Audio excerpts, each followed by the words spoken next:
Hi,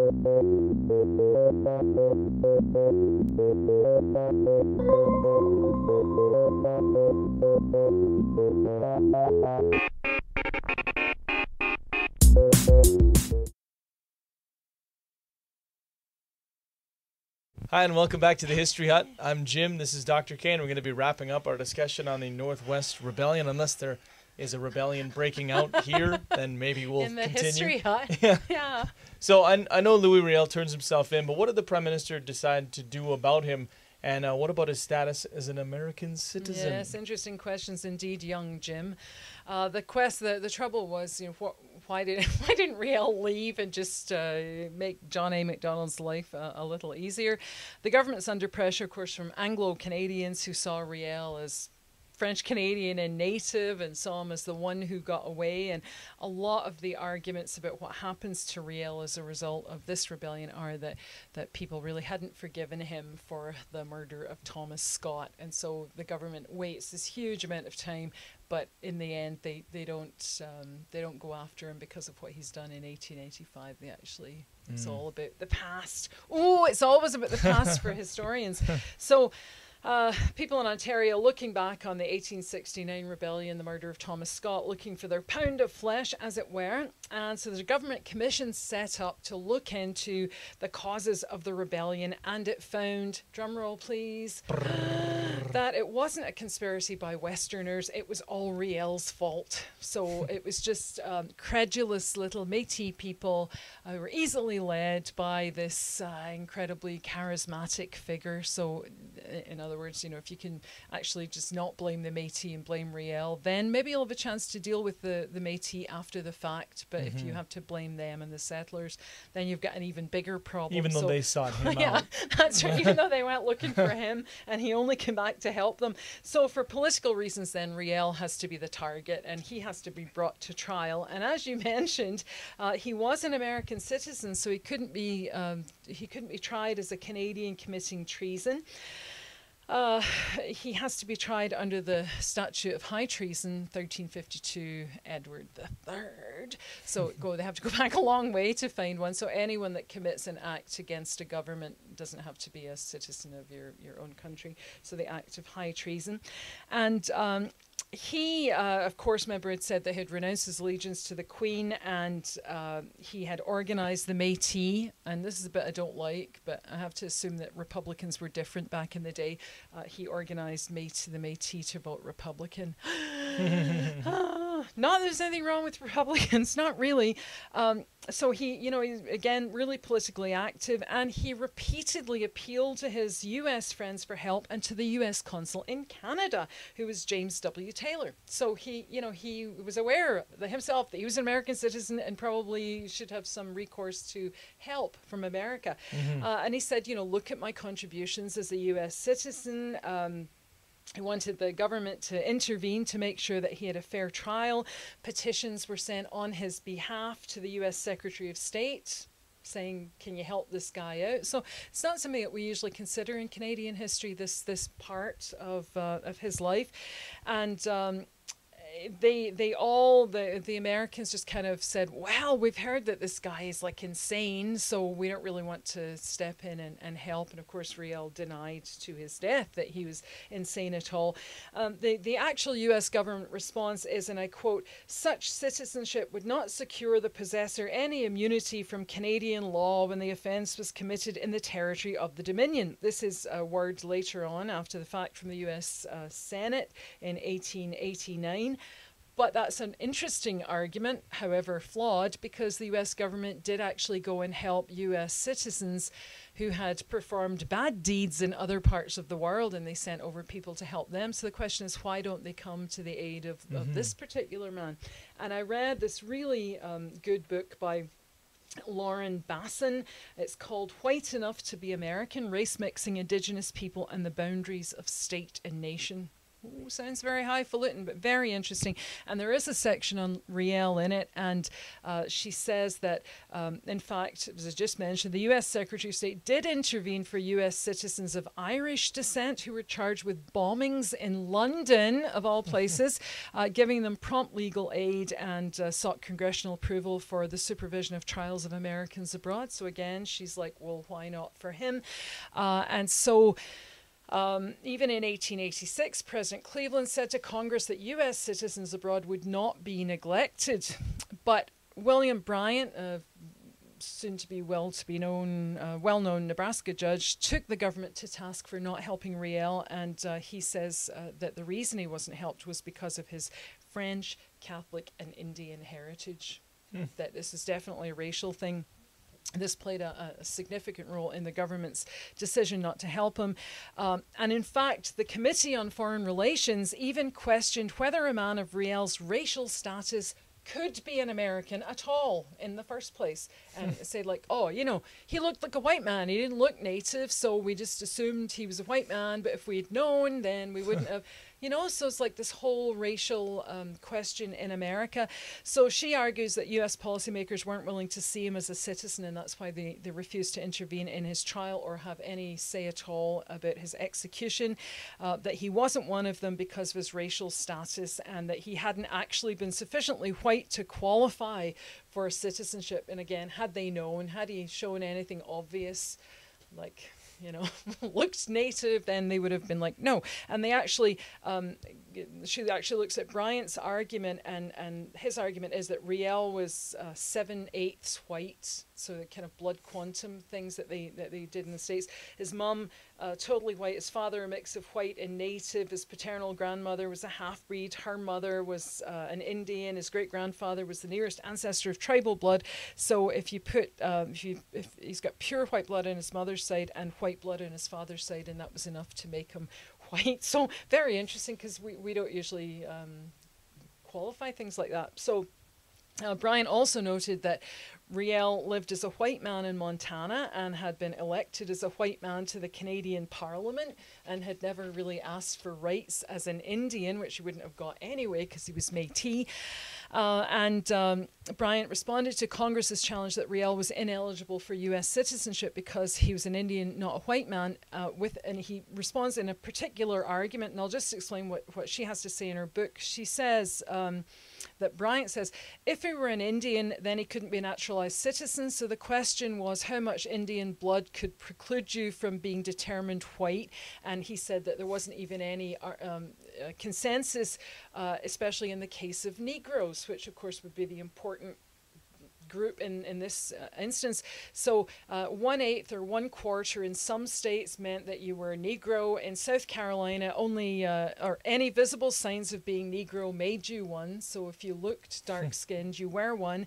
But in Ohio, anyone with more white blood than either Negro or Indian blood made you white. So by the Ohio doctrine, Riel was white. So you know, the whole thing takes on a really different kind of tone in this piece, and there have been other articles since then written about this. So no opposition from the American authorities. That's the upshot. They're like, okay, yeah, it's your guy. You just do what you want.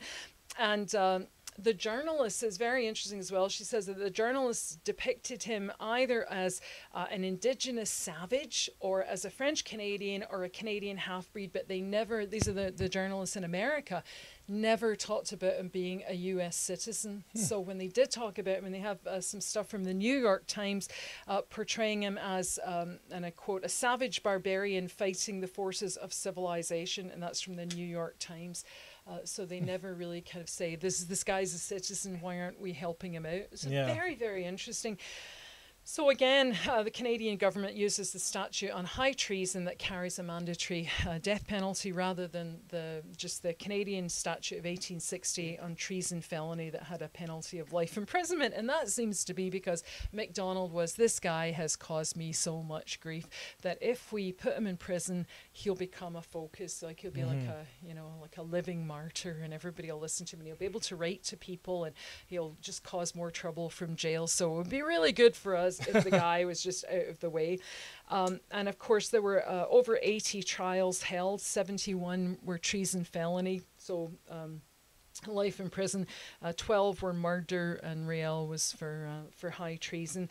And I mentioned before that Riel hoped that he would be tried in Ottawa so that there'd be some scope for kind of publicising the Métis cause. But the government was, of course, like, whoa, we'll just try it in a place no one will go to. Let's have it in Regina. So they have it in Regina, and the trial could only proceed if he was found to be sane, of course, at the time of the rebellion. And he was given the top lawyers from Quebec. There's a big, fuss about who'll represent him. And they all wanted him to plead insanity, of course, because you can't hang a guy while he's still insane. So he would have had life in prison. And then at some point, maybe he would have regained his sanity and they could go through the whole thing again. But he absolutely refused. He said, I don't care if you think I'm unhinged or my actions were strange. I knew what I was doing. And I'm going to continue to plead for the Métis cause. So we actually have some really wonderful pictures of him in the courtroom. Photography just being in its infancy. Some pictures from the courtroom and pictures of him standing by the tent that he was being kept in, and pictures of the place where he ate his lunch and stuff. And if you go to the Glenbow Museum archives and you're a student, you can go on for free. And if you just look up 1885 Riel hanging or any of those kind of tags, you'd be able to have a look at them. So very interesting. So he eloquently defended the Métis cause from the dock in at least a 1-hour speech, and he started off by saying, it's a really, really quite interesting speech, but part of it is, the Northwest is my mother. She is the mother country of my nation. God cannot create a tribe without locating it. We are not birds. We have to walk on the ground. And then he continued on later. The Northwest Council is only a sham legislature and no representative government at all. British civilization has defined such government as irresponsible, and by all the science which has been shown here yesterday, you were compelled to admit if there is no responsibility, it is insane. So he actually turns the tables on them and says, I'm not the one that was nuts. This government is just crazy. The things that you've done, you're the insane one, you're the irresponsible one. So that wouldn't endear him to Macdonald anymore, no, I'm sure. He also totally believed the whole way through his trial that he would be acquitted, because he said that God was protecting him and that God knew the justice of this cause. So he wasn't worried at all. He thought, well, it doesn't matter what you say about me, I'll be acquitted because I'm kind of protected. And again, he said when the government side pronounced him sane, and he was happy about that. So of course, his poor lawyers are trying to get him to plead insanity. And he's like, no, I'm sane. And whenever anybody came up from the prosecution side and said, oh, obviously he's sane, he manipulated this whole thing, he would be like, yeah, that's right, I'm sane. So he said, this is again a quote, if you believe the Crown that I am sane and responsible for my acts, acquit me. I have acted responsibly and in self-defense, while the government has been irresponsible and consequently insane. If high treason there is, it must be on its side, not on mine. So makes a plea for that. The jury found him guilty. He didn't have a jury of his peers, and he didn't have a 12-man jury, but the jury found him guilty but recommended mercy. And one of the arguments these days is that the judge's charge to the jury was biased against Riel. So he's supposed to be executed in the middle of September, but there are thousands of petitions sent to Ottawa asking for the death sentence to be commuted based on the argument that he probably was insane, and then counter petitions coming in from Ontario going, no, just kill him and get it over with, favouring execution.